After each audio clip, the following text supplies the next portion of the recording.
Hi, everyone. Well, today I have a column that was written in February 1985 called The Art Museum. When the offer came to spend a few hours at the Bergstrom-Mahler Museum in Neenah, I jumped at the opportunity. It sounded like a perfect way to escape my midwinter doldrums. As I signed up for the trip, I remembered a long ago visit to the Chicago Art Museum. There, in quiet reverie, I went from modern art to classical art to expressionism to Renaissance. It was a kind of heaven, an oasis for body and soul. I, I wanted, no, I needed that kind of retreat again. It wasn't until later that I realized what I actually signed up for. I don't think we're going to do this.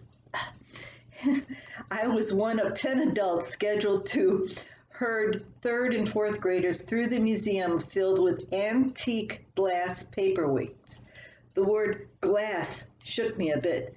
That added with antique started me biting my nails. I knew most of those kids. The only art that would be safe with them would be Mount Rushmore, and even those four men might have a different expression after the kids were finished with them. But this mom's been through a lot before, so I went as planned. Have you been in a bus loaded with kids lately? Things sure changed since I went to school when we had to be quiet. The kids sang to pass the time during the drive. Their version of row, row, row your boat was quite an eye-opener, to say the least. It was also funny, but you'll have to find yourself a fourth grader if you want the lyrics. I'm not going to be the person to put those song lyrics down on paper. Then came several variations of 100 bottles of beer on the wall and, of course, on top of spaghetti. All versions and verses were loud with a capital loud. At the museum, I was assigned 3 fourth grade boys, including my own. The glass paperweights were gorgeous. I could have stood at each showcase an hour, but I didn't dare. Every time I looked away from the boys and at the exhibit, someone would disappear. I spent half the time at the museum looking for my charges, wondering which one of them would be the first to break something and set off the alarm system. To my utter amazement, the entire group managed to get in and out of the museum without damaging anything, at least nothing I found out about. I was rather proud of them and of their chaperone.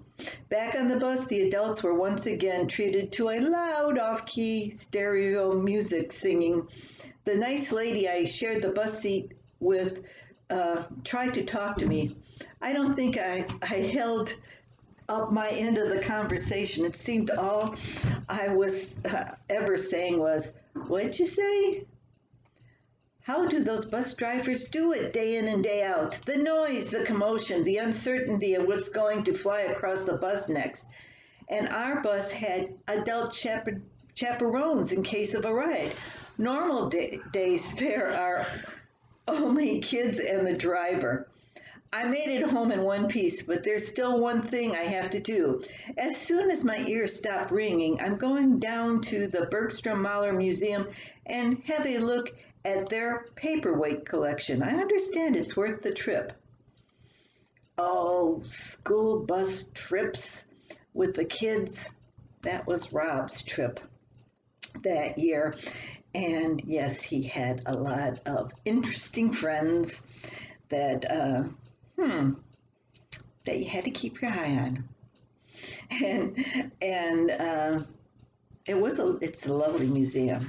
But yes, I'd like to go again.